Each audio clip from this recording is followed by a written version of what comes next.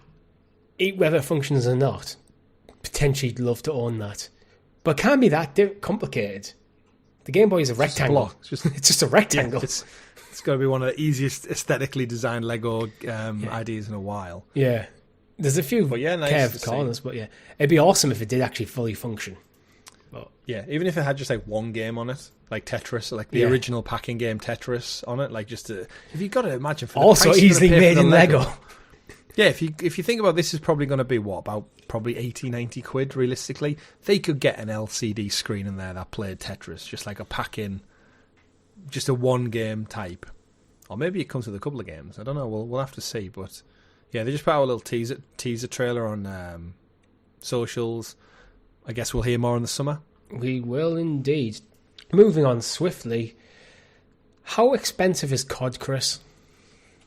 Incredibly expensive. To buy, or, I mean, if you got Game Pass, it's pretty cheap. I was making a fish joke, but I thought when you went to buy, it's like, you're not going to really rent a fish. But COD and chips. Call of Duty, we got some news about some of the budgets from some of their previous games, and they are eye-watering. Oddly enough, I'm reading from Pure Xbox. For context, they've given us the development cost for The Last of Us Part 2. It's not clear yet, but I am assuming these include marketing costs as well. So The Last of Us Part 2 cost $220 million to make. Mm-hmm.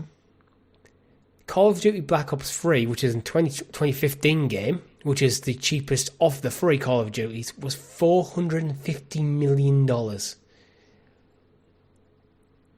That's pricey. Yep. And Black Ops Cold War 2020, $700 million. So you've got to imagine at that rate, this year's Black Ops 6... It's going to top the $1 billion? 800, 900?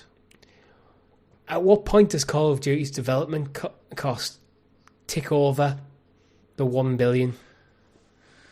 I mean, this is, I guess, it's one of those weird things where you kind of like the footballing world, where you need to spend money to make money, almost. Like, spending this every year allows them to get an iteration out every 3-year cycle, be the most polished, complete game in existence on a yearly basis.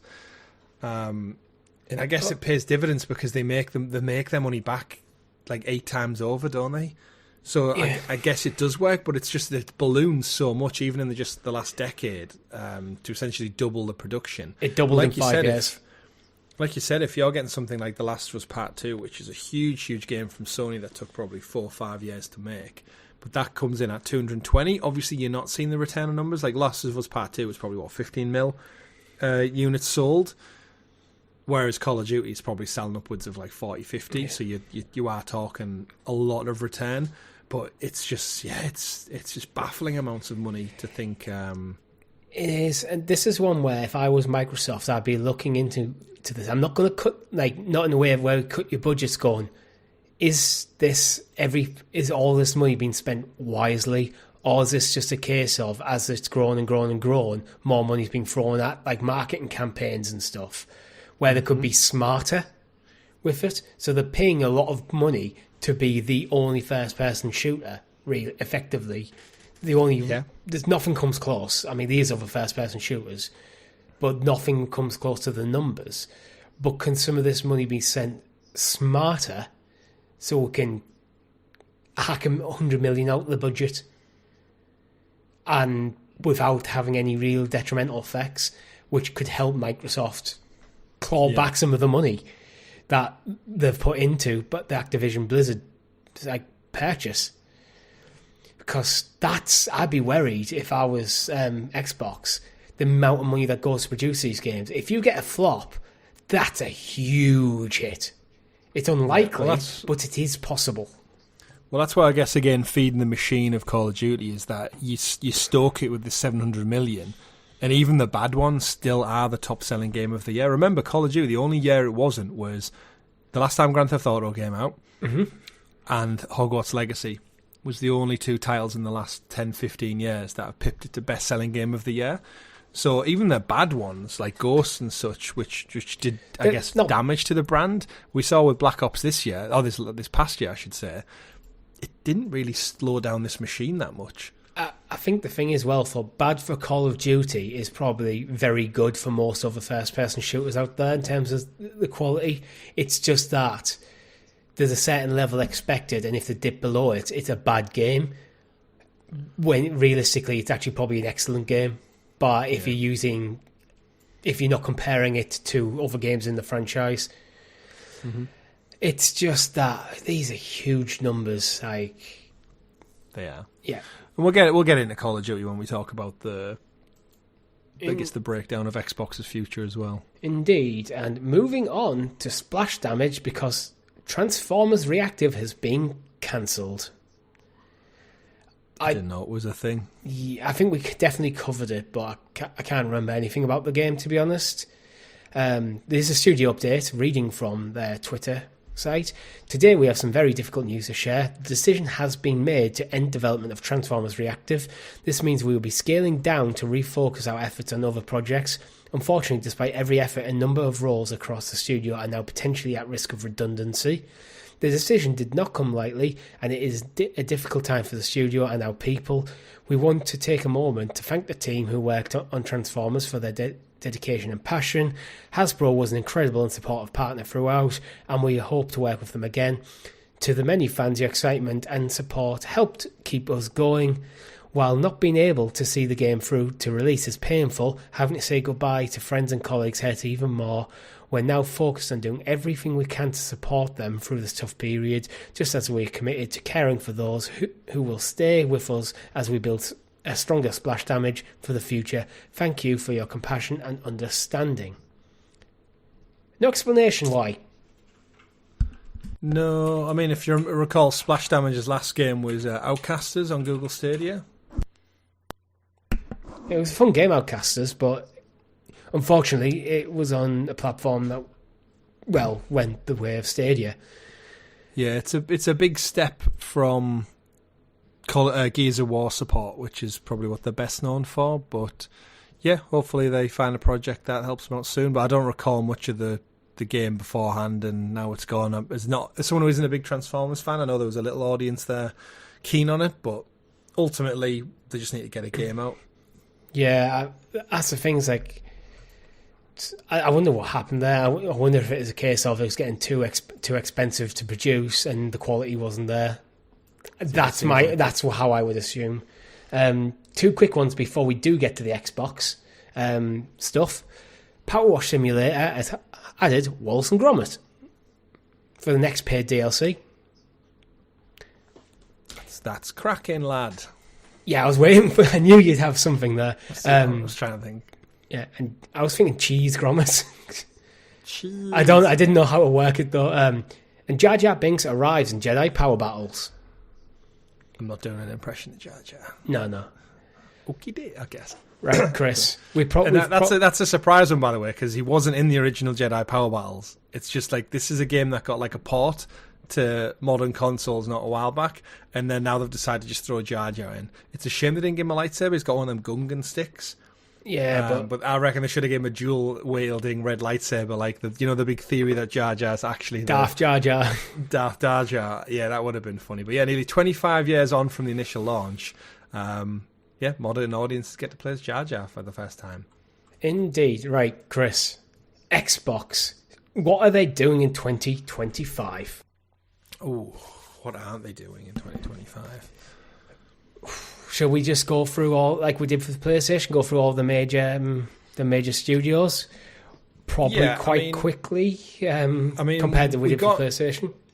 We got news, obviously as the year gets underway, we start to get some actual more news as the industry comes back alive. We did have some news for Xbox this past week that they have confirmed there is a developer direct coming January 23rd, so it's actually not too far away, just a few weeks, on the Thursday at 6 p.m. So we may cover it on the channel, depending on our work schedules, if we can get back into the studios in time for the Thursday to do just a little watch along with it.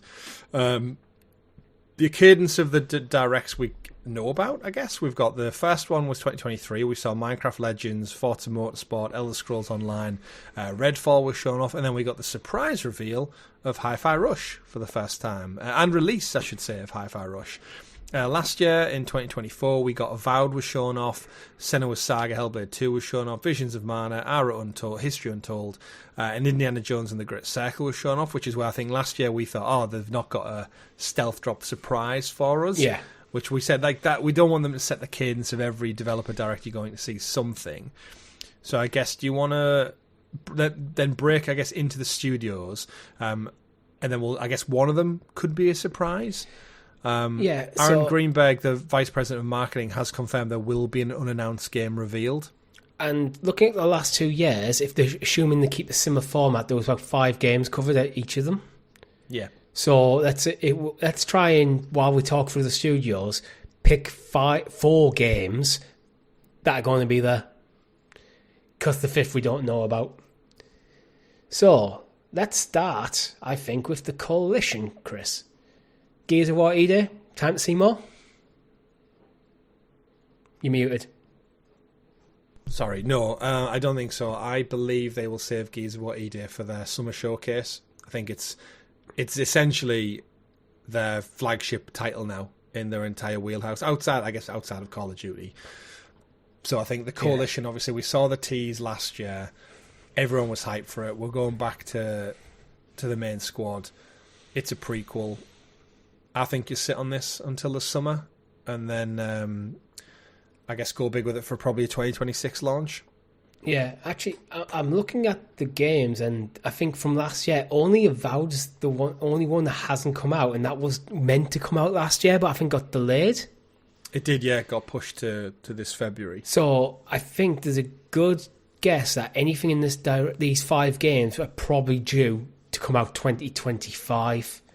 I think that might help us narrow things down. So moving on to Compulsion Games and South of Midnight. I think that'll be the biggest focus point for the developer direct. South of Midnight had a little bit shown off a couple of months ago. We got a kind of extended trailer. We saw some of the gameplay. I think South of Midnight's my most excited game from Xbox Studios for 2025. I'm not overly sold on Avowed. There's a couple of other projects that I'll definitely check out when they come around, but I think South of Midnight, it's a new IP. It's got that beautiful art style. It's got the gameplay of like a Kena Bridge of Spirits, which you said before. It's quite linear, and Compulsion Games aren't known for making ridiculously massive games, so I think you're probably going to talk about maybe a 20-hour story-driven experience from this one. Yeah, I think it looks cool. Looks great. It's definitely a game that I'm interested in. Yeah. Moving on to Double Fine. What are they working on? Because it's been a while since Psychonauts 2. That was 2021, so it's been 4 years since the last release.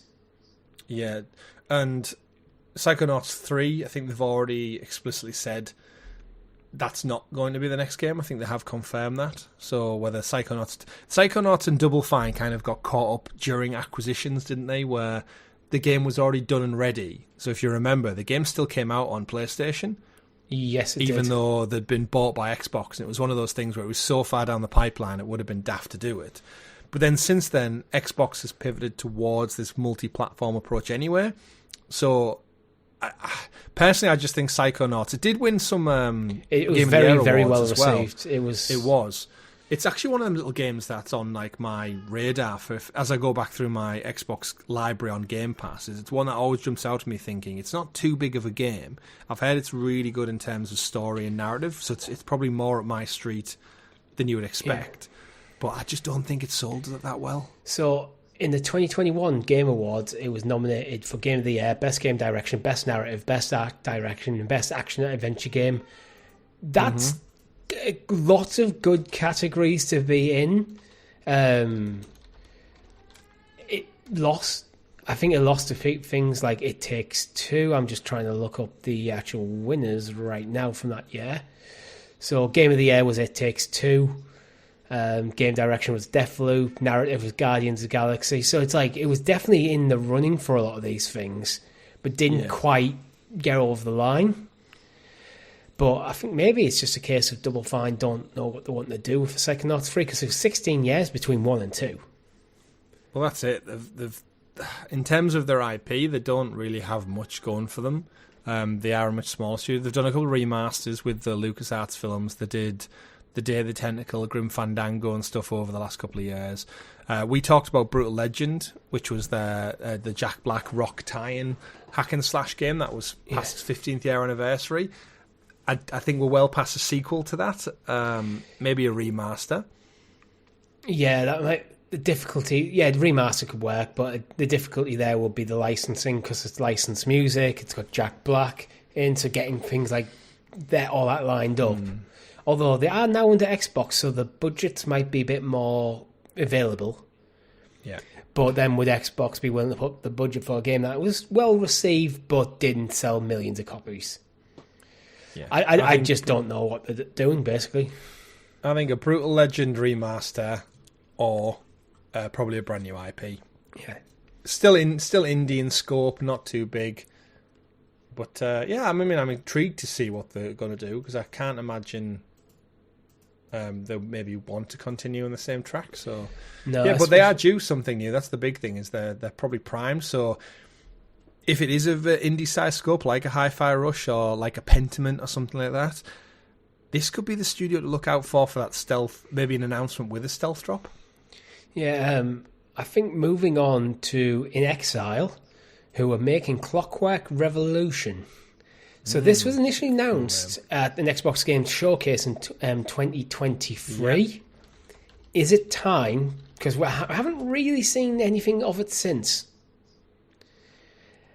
Is it time that we see more? Was it 23 or 24? 23. In January last year, they announced that they were partnering with a newly found video game studio, Shapeshifter. So last year was 24. So Xbox Game Showcase, June 12th, 2023. That was announced. Yeah. This one, for me, is it looks like Bioshock. Yeah, it's Bioshocky. Let's be honest. Yeah, and in the absence of Bioshock, and while we still wait for Judas from that Bioshock, Ken Levine's team, this could kind of fill that gap. It's got that kind of steampunk vibe. And yeah, if we learn a little bit more about the scope, it is an RPG. It involves some kind of time travel. It could do well. I do think we should see more from it. I don't feel like this developer direct is the one though. I don't know. I think we'll see more from it this year. Whether it's this direct or something in the summer, I couldn't say. If they're thinking about trying to get it out this year, I think we hear about it now, because they need to start ramping up that interest. But if it's next year, I think they'll wait till the summer. Yeah. Talking about the developer direct, so our audience doesn't prove us right or wrong, the cover art for the developer direct actually gives away, and the blog gives away what games they will be talking about, bar the mystery game. So before we theorise, I think we should refine our conversation to what the studio's up to in 2025 and beyond, because the cover art for the developer direct clearly suggests that we're seeing Doom the Dark Ages, South of Midnight, Claire Obscura Expedition 33, which looked great, it just has a shit name, and then question mark for something unknown. So I think, focusing on the conversation on what the studios are up to, I don't think we're seeing Clockwork Revolution. I think you're right there. We are not seeing Clockwork Revolution. I mean, that might be the mystery game, but I think it's a bit early still. But didn't they say the mystery game hasn't been announced? No, it was just Aaron Greenberg saying... Oh, he did say unannounced, I guess so, yeah. Moving on to Halo Studios, formerly 343. Could this be our mystery game, Chris? A Halo reboot? No, it's too soon. You reckon? Yeah, they only announced the studio restructure... what was it, around like last November time, right? Yeah, but that was a rebrand and restructure, but the studios already existed, already worked on Halo. It's looking at the bigger picture, knowing Xbox have new hardware, and I think we're all under the impression that they're going to go early with the next generation of consoles. Whatever's going to be the successor to the Series X and S, is probably looking at 2026. We suspect. Infinite and Halo traditionally tied in with the launch of a new console. I suspect that this Halo reboot is going to be saved in the tank for the launch of the new console to give it that like flagship game.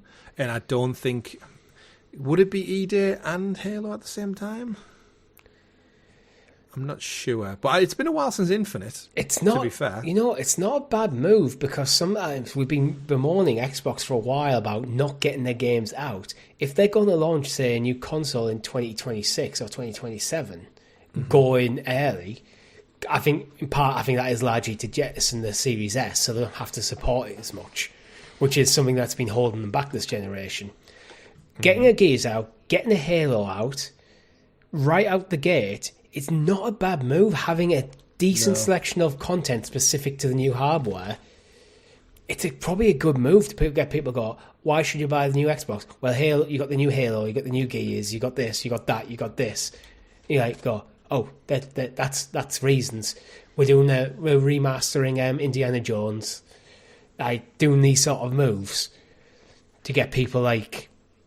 Well, actually, it's Xbox we're talking about. They're not going to remaster Indiana Jones. They're just going to give you a better version based on what platform you're playing on. Yeah, like a boost, like a series boost. Yeah, it's when I'm looking at the slate. Phil's always said that he wants to have a game every quarter. And looking at the slate for this year so far, we've got Avowed, South of Midnight, Fable, Reboot, and The Outer Worlds 2. Yeah. So that's your 4 games for the year. I think in between expansions deals, Doom as well. Actually, we've got Doom, haven't we? Got Doom, yeah. So that's 5 games. So they've already got a pretty stacked 2025. And I think for that cadence that Phil wants, they almost like need to hold some back because we're probably going to get a Forza at some point. Do we get a flight simulator every year? No, not every year. Every other year. I don't know, but the last flight simulator it's had a bit of a crash landing, didn't it? So I think that's any plans to like sunset it and replace it, I think will probably be pushed back while they're firefighting it and getting it back in the air. So I think that also wasn't the newest one just called Microsoft Flight Simulator. They dropped the number of the year. Quite possibly, yeah. So I think they may have been looking at that as a platform. Yeah. So I think they've got 5 in the tank, and that's without any Fallout. Yeah. That's without any Starfield expansions that they might want to drop on us. Mojang could be looking at maybe bringing out another Minecraft thing, because the last thing they brought out was Legends in 2023. Yeah, that wasn't them, I don't think. I think it was in partnership with somebody else. It was just kind of like supported by them. It was Mojang and Blackbird Interactive. Yeah. But another Minecraft spin-off. It's been 2 years. Is it time? Yeah, I mean, we've got the movie coming out this year. Yeah. So there's obviously that desire for Minecraft content. I don't think we're ever going to see a Minecraft 2. I don't think we need it. No. I think just let Minecraft exist as is and build off the consistency of the game. I think it's like Fortnite. We never need a Fortnite 2. We just need to keep building on the foundations that exist. So I think Mojang will pretty much just stick to support and then probably help with, I think we will see something Minecraft related, but I don't think it'll be anything direct from Mojang other than support. Yeah, I don't. So moving on, the Initiative, Perfect Dark. I'd love to, because I was pleasantly, I think you were as well, pleasantly surprised at what they showed off at last year's showcase with Perfect Dark. How I went from not really knowing much about the game outside of, it was the team that did GoldenEye. It was basically them refining GoldenEye into this. In a lot of people's opinions, it's the better game. But as someone who didn't have a N64, didn't play Perfect Dark, I never played it either. Yeah, seeing this trailer, I remember both you and me watching it thinking, like, this looks great. Like, first person, but sci-fi meets Mirror's Edge. Yeah, it's the Initiative and Crystal Dynamics. There's some good teams on it. Mm-hmm. Like the HUD layout, if you remember. Then she almost like, the mission I think she did in the trailer was almost like a Hitman stealth mission. But it looked fluid, it looked interactive, it had a little bit of cyberpunk thrown in there. And I was pleasantly surprised by Perfect Dark. I do think, again, if you're keeping your cards close to your chest, you'd maybe hold this one back a little bit, because I could see Perfect Dark, Halo, and Gears being like the big three for 2026. I don't think this game needs holding back. We only saw it officially for the first time last June. I think it's just too early. Officially, after years of rumours, they've officially announced it. Go quiet and just work on it. Let some other stuff take the spotlight. I don't think they need any real mention of a Perfect Dark. If it's going to be a 2026 game, maybe be at Game Awards or something like that later, towards the back end of the year. Yeah, or next year's January Direct. I agree. But yeah. Moving on, Ninja Theory, probably Hellblade 3, but definitely too soon to say anything. Or they're going to do something different. I think they could close them down, still. You reckon? I think I mean, if you remember, we saw the huge success of Hi-Fi Rush off the back of a decent game in Ghostwire Tokyo, and it wasn't enough. And Ninja Theory have had 2 games now that have took a complete 8-9 years to get out. And have they really other than the audio design awards and the best motion capture, I don't think they've had the impact as the games probably do deserve. Like, I finished Hellblade 2 in 2 days, and it was I enjoyed it, but it didn't do anything different the first game hadn't already done. And I think the lack of marketing around it, and the fact it just felt like another Game Pass slot. There you go. There's a slot filled. There's our Xbox exclusive slot for Game Pass. It's a shame because it's such a highly polished game, and it's a third person action game, which is something Xbox are maybe a bit light on. But I kind of agree. I think if the biggest problem is there wasn't much game. Yeah, it was cutscene simulator, and that's the same with Hellblade 1. Do you think Ninja Theory could be a studio that they don't shut down, but they turn into potentially a support studio? It's that difficult thing that the expertise with Hellblade, I think just the length of the game minimises its impact, because everyone gets their hands on it, plays over a weekend, then moves on, and it gets forgotten about a bit. It doesn't have that, you've been playing for a few weeks, you keep talking about it. It just kind of disappears from the narrative. Yeah. But there's such high quality there that could be used in an ideal world to probably support other studios, but does the talent there want to do that? And the answer is almost certainly no. Yeah, the need to... Hellblade 2 would have been a much better game if they just expanded more gameplay. I know they try and keep it... It's a certain art style they go for, and I wholly appreciate it, but they do need to remember they're a game developer at the end of the day. And I think that game needed more fighting. It needed more skill tree stuff, like typical video game stuff. And I get they want it to be a cinematic masterpiece, and it was. But I'm playing it on something called Game Pass, and it's not Movie Pass. Yeah. It's Game Pass, and I needed more gameplay. I agree, and I kind of like diversity in games. I don't like to see every game become every other game. Yeah. So if you start putting skill trees in it, you start putting more game by maybe making the world a bit more open, you're probably taking away from what it does really well. You are, but it's... There could be... It pays the bills. They could do a different way of maybe expanding the combat. The combat is not changed much from Hellblade 1, and it's quite simplistic. You could develop that further, make the story a bit bigger, make the world feel a bit less linear, but without taking away the linearity. There's stuff I think they could do to improve it. But it's one of the... Are they going to get shut down? I don't know, but it's been quite a while. It's been about half a year now since Hellblade. Yeah, I reckon that you will get a PS5 port. Yeah. Which wouldn't... I mean, there is news this week of certain Xbox ports. A PS5 port, could that be the last hurrah? Or could be that be the thing where it gets in the hand of PlayStation players and they get enough money in to fund the next project? But I think it's dangerous, actually. In Game Pass, you don't care about the length of the game, really, because you're just paying for the entire subscription. Yeah. How do you price Hellblade? Like, is this a £60 game? No, it was only 50 on Xbox at launch.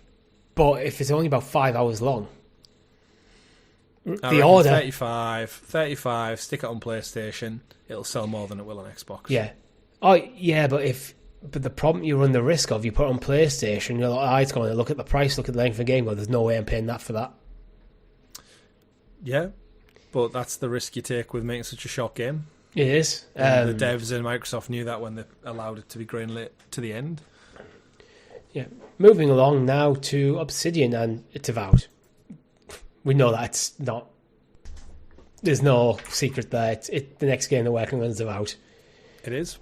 But if you remember the trailer we got at the Game Awards, Outer Worlds 2 also dated this year. So Avowed, essentially the Insomniac of Xbox Studios. Yeah, they're making a lot of games right now, which is good because Insomniac are awesome, but Obsidian are also awesome.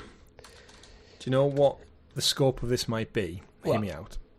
Obsidian Games, right? They got acquired a couple of years ago by Xbox, and let's face it, in terms of like dollars to donuts, they've got out in the last couple of years. Think how recent these are. Grounded, Pentiment, 2022, which got like 10 out of 10s. They're about to get Avowed out, which remember Avowed was delayed from last winter because they said it was a busy period, so they actually moved it, not because the game wasn't ready, they moved it because of purely just everything else that was out. And then Outer Worlds 2 is supposed to be this year as well. That's 4 games in, what, 2 years? Yeah. 3 years? Outer Just under Worlds, 3 years? The original Outer Worlds was 2019. They've been working on Pillars of Eternity. They've got a few other things. They put out games. These guys put out games. Exactly. They did the South Park Stick of Truth as well, which is an amazing game. So they've got the chops, and I think the way they spoke about Avowed and knowing the size of the Outer Worlds 1 to the Outer Worlds 2, the scope for it being an RPG that's probably a lot less is... You're talking 30 to 40 hours probably for these 2 games. Yeah. That means Obsidian's free, Richie. What IP do Xbox now have that's... Stock is on the open up. It's got a potential Season 2 coming to Amazon probably next year. That they've worked on before. Are these just ready to then finally... And how we know Bethesda are working on now... Starfield seemingly wrapped up. Their pivot towards Elder Scrolls 6, right? Yeah. Todd Howard's team is fully Elder Scrolls 6. So where is the scope for arguably one of Xbox's best IP? Adds probably the biggest pop cultural thing on the moment. And barring a multiplayer MMO version of the game, it's been a while since the last mainline Fallout. I don't think we see anything from them, but it's got to be like the planets have aligned, right? I don't think we hear about their next game till the Outer Worlds 2 comes out, which I'm guessing is later in the year. Yeah, back end of the year. And then it's like next up from Obsidian is probably New Vegas 2. I don't think it'll be a Fallout 5 because I think Bethesda will keep that for themselves. Mm-hmm. Yeah, agreed. But a New Vegas 2 or it's kind of something along that ilk. Have we had a New Vegas reboot yet? Like a remaster? Because there is rumours of... we were talking last week about Oblivion remaster, didn't we? Yeah, that could make a bit more sense because I feel like if we are talking maybe 2027 for the next Xbox console, I think Bethesda will probably want the next Fallout game on a new engine to be from them. Mm-hmm. And I don't think you can use the old one for a new game. Agreed, yeah. They need to get... I mean, Starfield got critiqued to the high heavens. Yes. It's quality. So I don't think you can... Looking out... I mean, Starfield's still doing well. A lot of people still play it. But I think you run a risk of using an outdated engine. So I think you need to bring this to a new engine. Mm-hmm. Have the absolutely pristine polish. And is there some politics in there that prevents Obsidian being the guys to do that? Where maybe a remaster, or maybe even a remake of they might do of 3 or 4 or something in the Fallout universe. But there again, Obsidian might have a crazy idea that's completely unrelated to Fallout that they're going to go do next anyway. Yeah, I think either new IP, because I don't think we're going to see like an Avowed 2. Outer Worlds 3 might be in the pipeline eventually, but I think we need to let that like rest for a little bit. I think Fallout New Vegas has its 15th anniversary this October. What a time for an announcement that it's coming 2027. Yeah. 2026, sorry, with a new console remaster. I think, yeah. And Obsidian are the right team to do it because they're the ones who did it in the first place. So Remaster or remake?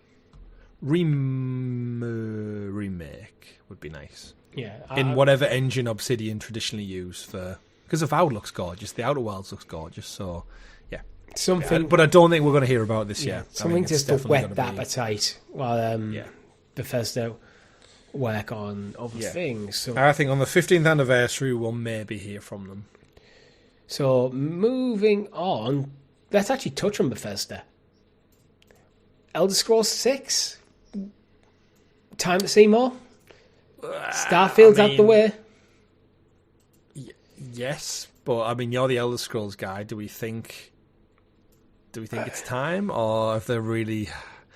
Because let's face it, we know they revealed it, but between Starfield and other things, do you think they've actually been working on it that much? Or has it just been a small pre-production team? I mean, Todd Howard now Starfield was previously quoted by saying in 2026 or later. 2026 is not that far away now. Exactly.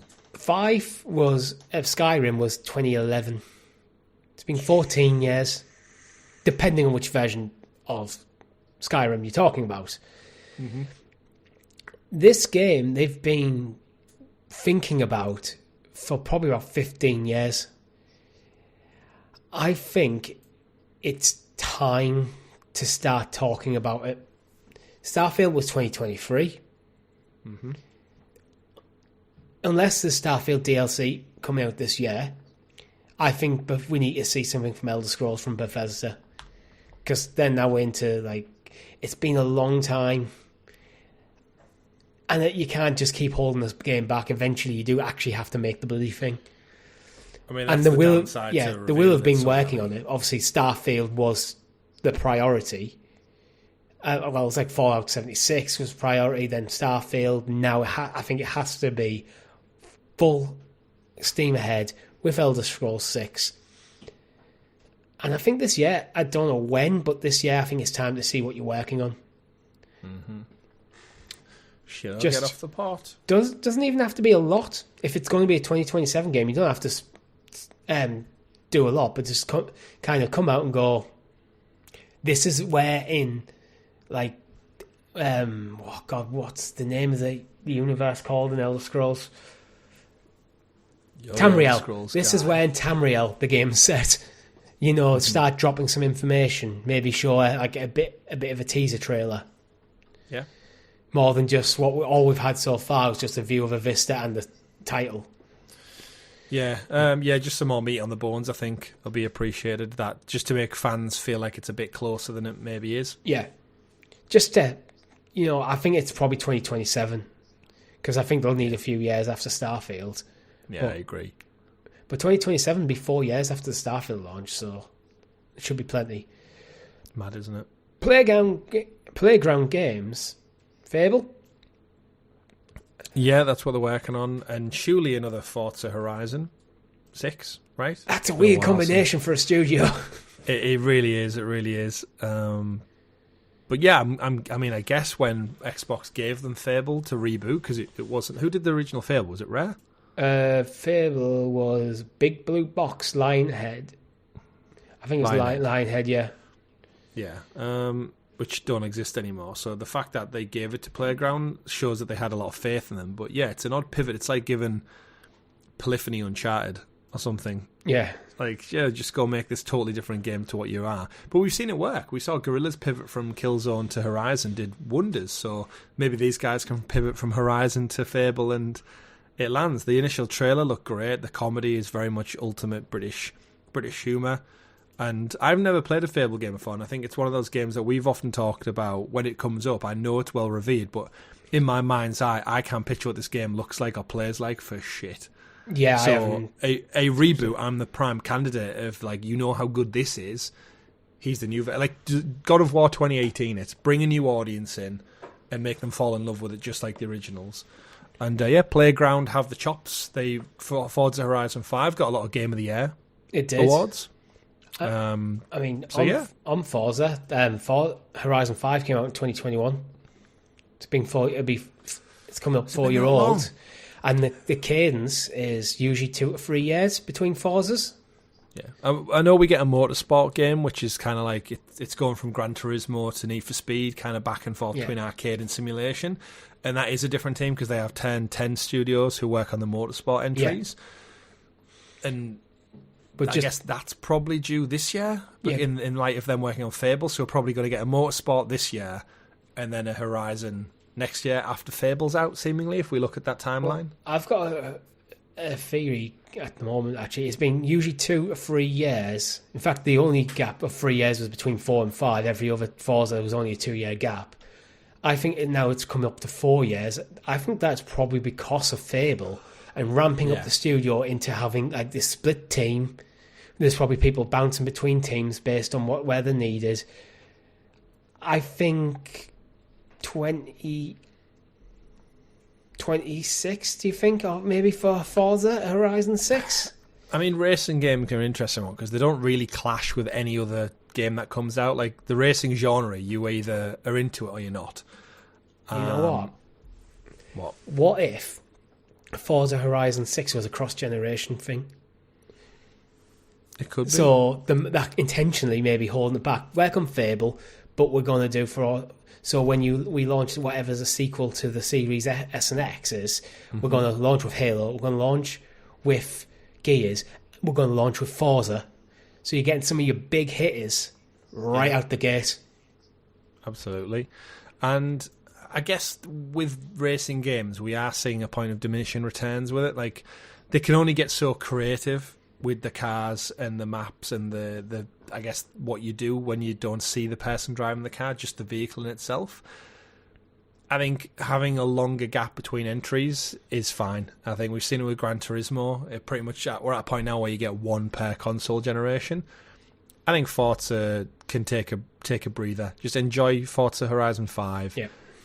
They get a chance to work on something different and Fable, so it gives the devs a bit of a refresh as well.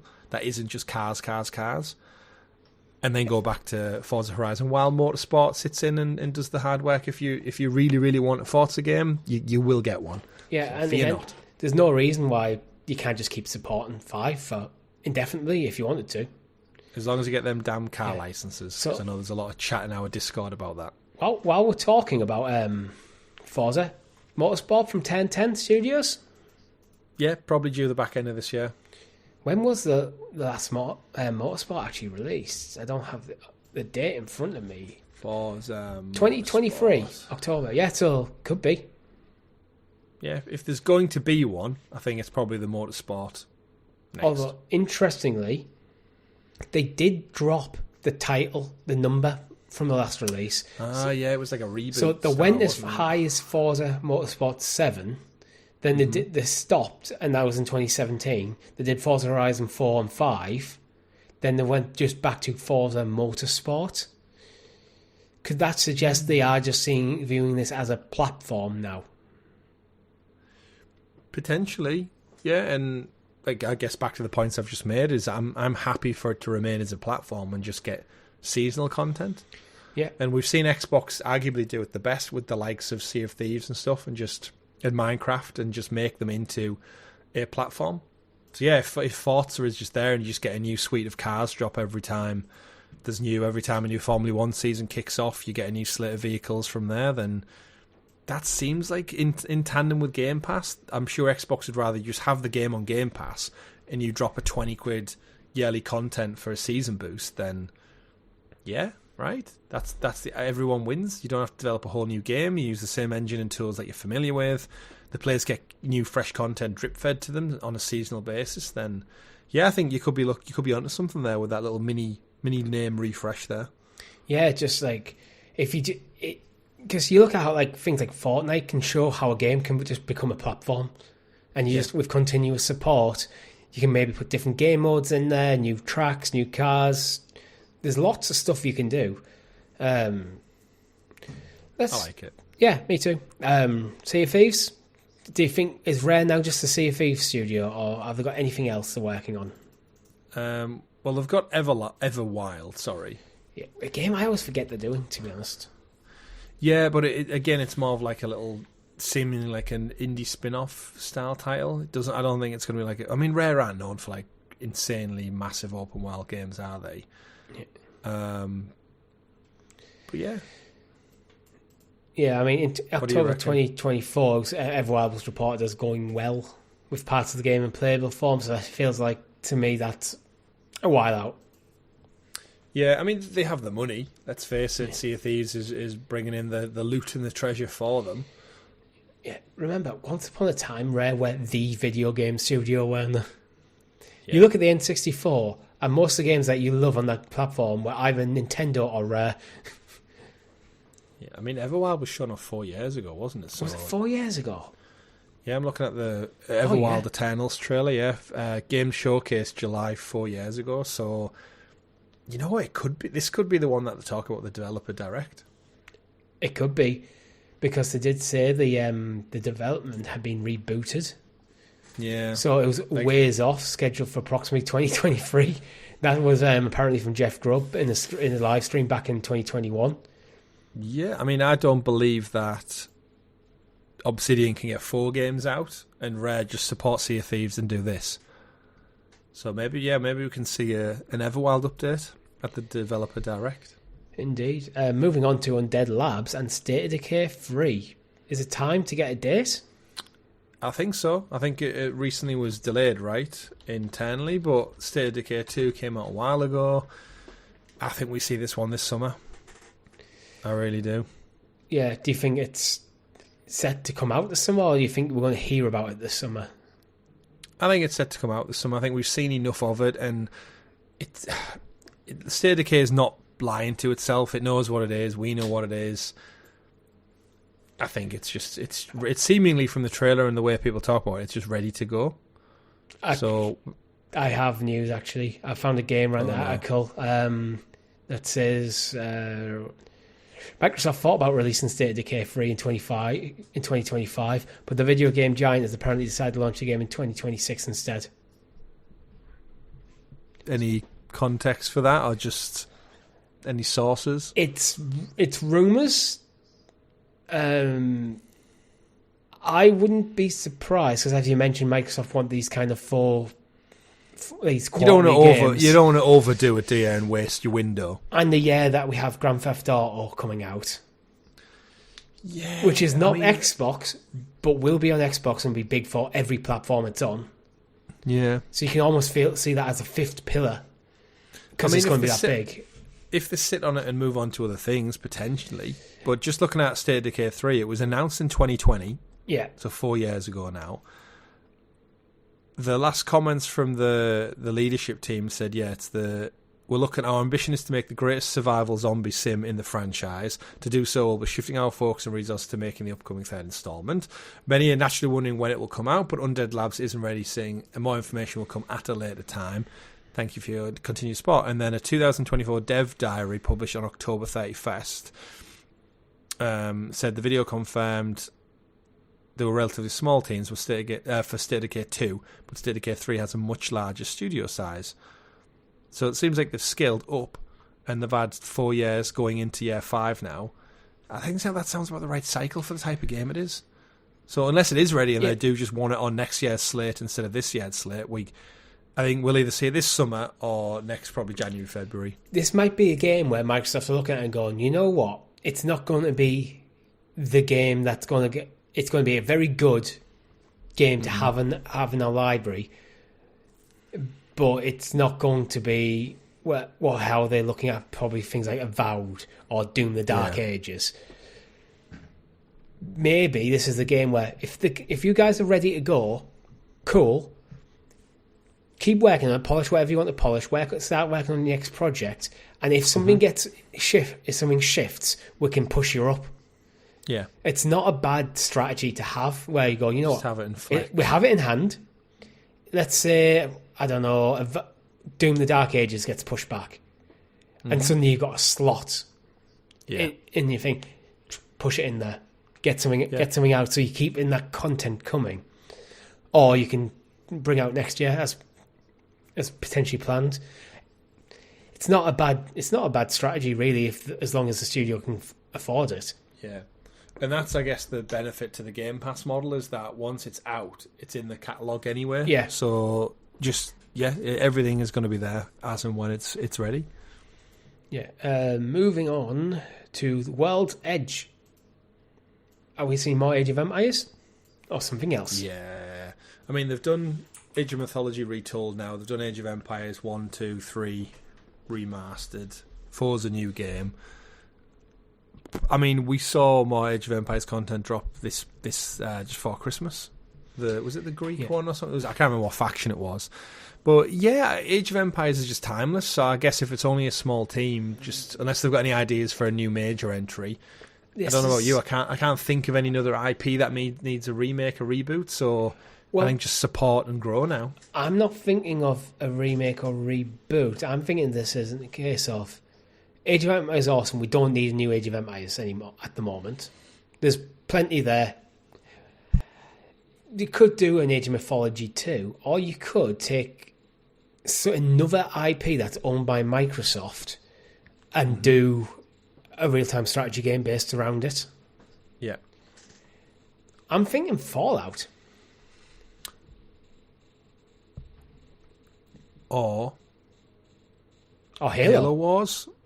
Halo Wars, right, is the RTS Yeah. version of Halo, which everyone praises, but we've never really played. But this is the advantage where I think when you're working as part of a family of studios, you potentially have access to their IP. And it's like, if you're doing a real-time strategy, you're not going to really bump up against anything else they're doing with their IP. And it might give the studio a chance to like flex the muscles a bit, do something a bit different that isn't just Age of Empires, Age of Mythology. Yeah. I think you're right. Wasn't the original Fallout was a lot closer to an RTS, wasn't it? Than it was top down. It was similar to like a Baldur's Gate, that kind of style. I think I've never actually played it. Or you could go a different way. Quite well. You could go Doom. Imagine a Doom RTS. Yeah. I mean, when the IP's got the lore that all of these ones we spoke about have, you could do anything with them, really. Call of Duty. I mean, yes, but no. Not so much. I think it needs to be fantasy to have lore. It needs to be more fantasy-based. Yeah, probably. But there's nothing stopping them, There isn't, but could you imagine a Call of Duty RTS game? What would the world even think of I wouldn't do Call of Duty. If I was going to go something like that, I'd more lean towards something like Wolfenstein. Yeah. But you just need any IP where there's a handful of clear, obvious factions that operates differently to each other, so there's enough uniqueness in the gameplay that would work in the real time. Fallout could actually work with things like the base building. Yeah. And you're upgrading what materials you build your base out, and that's how you upgrade your health 3D and stuff. Fallout shell. Then. Yeah. Yeah, kind of. Yeah. So Arcane Leon, Chris. They're working on Blade, right? Yeah. It feels too early. I don't know why. I think because the trailer was just very much a teaser. Like, if you remember, he was in the barber chair, right? And then some shit popped off outside, and he was like, he showed like his little vampire tooth, and then he was like, don't worry, barber man, you're okay. And then it like cut to the logo, and it was like, we haven't seen that much of it, so I think it's been a few years since Deathloop now, but I don't know, it just feels one that's maybe another year out. True, yeah. What do you reckon? Yeah, I think it's a little bit back. It was December 2023, I think it was announced. Yeah. I think save this for the showcase in the summer. Maybe go big on this summer and say confirm 2026, because they didn't give a date or a time frame on it, so they've got no commitment. But yeah, show a bit more off of it. Shows how cool Blade is. Show some maybe combat, and then go 2026, and then just let people get hyped over that. Yeah. And Deathloop 2, I think, could be a thing, but let's see how well Blade does before they probably cut. I don't think they're going to do Deathloop 2 until Blade either does well or doesn't. I'm not sure we'll see Deathloop 2. I think Deathloop was a unique, interesting experience. It did feel like it. Yeah. It was an awesome game, but it's what do you do with a 2? Yeah. And then you're just revisiting the well for the sake of it. Yeah. It doesn't feel like a game that needs to be a continuous IP. Yeah. I mean, if like a Deathloop, it's just time travel and you just go back and play the same game. They could just re-release Deathloop 1 and tell people it's Deathloop 2, but because it's a loop, true. You'll never know. Talking about marketing. Talking about time travel, it's software went back to the Dark Ages. Doom the Dark Ages. Oh, I can't wait for this one. This is the first Doom game that I'm excited for because I've played some of Doom 2016, sorry. Yeah. Played a little bit of Doom Eternal on the channel, but I've never been into them enough as I probably am now. I think you and me have now settled into our Xbox library. We're a lot more familiar with the franchises and what to expect. But the trailer for Dark Ages just looks so sick. I was like, the music, the frenetic energy, the combat. And again, thanks to Game Pass, it was like, I get it day one. So it's like, yeah, hell yeah, give it to me, id. Give it to me. Yep, 100%. How about you? I think this is going to be the biggest game Xbox release this year. Yeah, I agree. I can't really see anything else that we know that's this year beating it, really. Yeah. I think we're going to get a date soon. I think at the Direct we will get a date for this game. Yeah, it's definitely it's a focus point at the Direct, so yeah, I think it gets dated 100%. And I think it's back end of the year. But I think we get it. It seems like it would fit there. October, like Halloween time, October, I think would be a good date for it. Machine Games, I don't think we're hearing anything. I mean, they're working on the port of Indiana Jones over to PlayStation 5, I'd imagine now. Yeah. So we're going to get the Ultimate Edition. They said spring, so that could be any time from next month onwards. Do you think it'll get DLC? It's got Game of the Year awards now. Do you think they're sitting there going like, we could tell some more stories in this world? I've not played it. Do you think there's more to tell from that game? Or do you think a new story is a new game? I think because of the way the story pans out and the way the game is structured with these like mini open worlds to explore, they could easily just add another character into one of those little worlds and as DLC go back to Egypt and find this person. And then, like video games being the magic that they are, you could just go into another tomb and there's a whole other world underground that didn't exist in the previous game, but the devs can just fabricate it in that world. And then there you've got another 5 puzzles to solve, a fun little side story with Indy and one of the characters you meet along the way. And it just adds an extra bit to maybe the Game of the Year edition that's going to launch on PS5. Yeah, I'm not sure, actually. It doesn't need it, but I think it could benefit from it. If they've got a couple of puzzle ideas, a few ideas for content that they kind of scrapped because they didn't necessarily need them in the base game, you could do something like that. But I'd also say maybe save stuff for a sequel. Yeah. If you've got some cool ideas, like why... Oh, I think if you're going to do DLC for something like this, I think you'll probably want to focus more on the story DLC. So then you'd have to really almost have like a short story to tell, or just write the next game. I feel like not every game needs DLC. Again, I haven't played it, so I might go play Indiana Jones and come back and go, no, that game needs DLC once I have. But yeah, I think I have just watched all the films. So you're primed for it. I'm telling you, you're primed. It's almost as if it was intentional. A new Wolfenstein game I think we will get, but I just don't think anytime soon. Yeah. I think the franchise is one of them where if it comes out 2 years, 5 years, 10 years, the audience will show up for it regardless. I don't think timeline's that big of a problem with Wolfenstein. Yeah.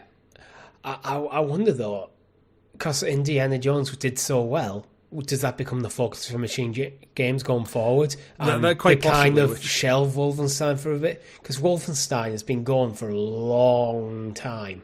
Yeah. You can just put that on the shelf for 10 years and be fine, as you mentioned. Yeah, I agree. So I'm not expecting any new Wolfenstein stuff, unless it's already in development. Yeah, we'll see. Yeah. We'll see. We won't hear anything from them, I don't think, though. ZeniMax, it's going to be Elder Scrolls Online. I've probably new expansion, I reckon.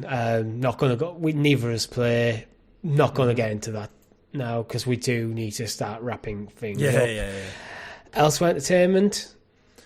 Who knows? New studio, new game, new IP. don't know the size of the studio, don't really know much about it other than Microsoft announced like last summer sometime. Not only have we bought several studios this past year, we're also making our own internally. I think it was from ex-Call of Duty devs. I'm not too sure. There's that many spin-off people now who make studios.